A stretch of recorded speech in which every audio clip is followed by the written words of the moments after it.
कृष्ण।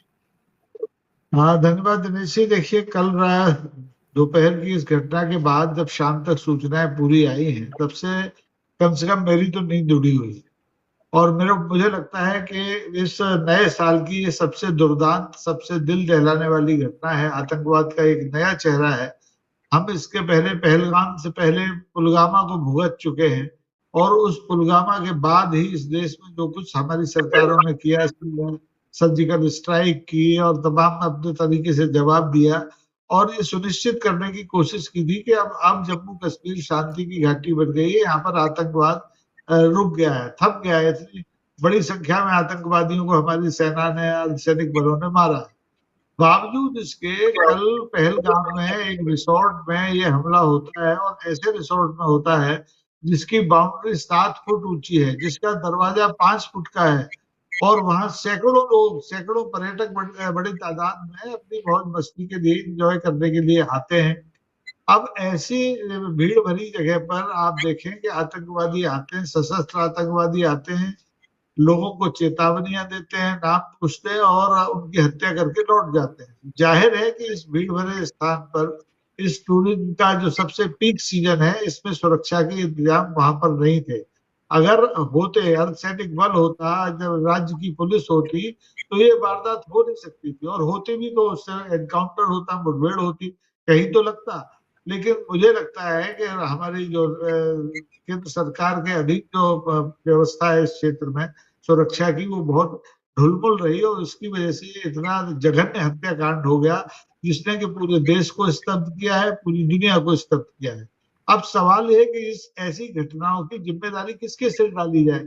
सीधे तौर पर ये केंद्र शासित क्षेत्र है, भले ही यहाँ निर्वाचित सरकार है, लेकिन निर्वाचित सरकार के हाथ में ना उसकी पुलिस है, ना उसके पास अर्धसैनिक बल है। सीमाओं की सुरक्षा केंद्र के जो सैन्य बल है वो करते हैं, अर्धसैन्य बल करते हैं, बीएसएफ करती है, सीआईएसएफ करती है, और सीआरपीएफ करती है। अब ऐसे में बेचारी राज्य पुलिस क्या करे।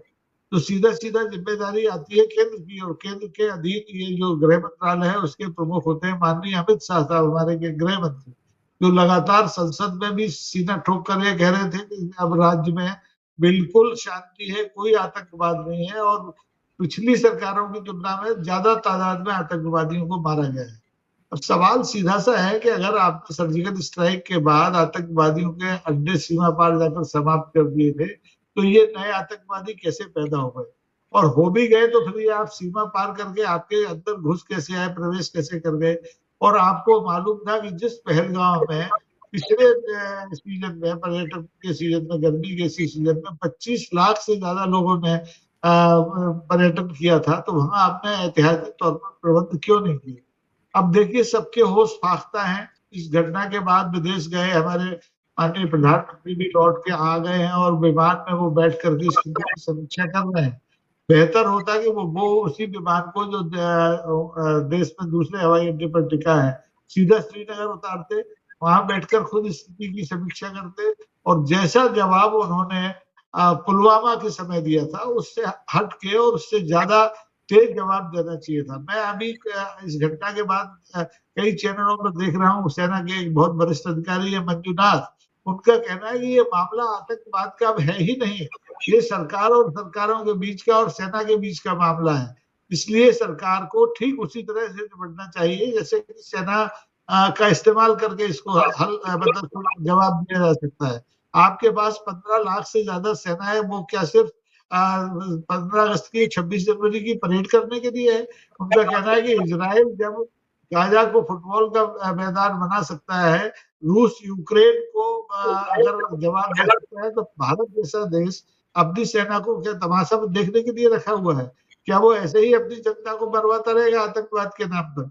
तो असली जड़ यह है कि इस मामले में सरकार अपना रुख स्पष्ट करे, क्योंकि देखिए इस समय देश दो राह पर खड़ा है। एक तरफ हम विदेशी मोर्चे पर टैरिफ वार झेल रहे हैं, उसमें हमारी चुप्पी हुई है।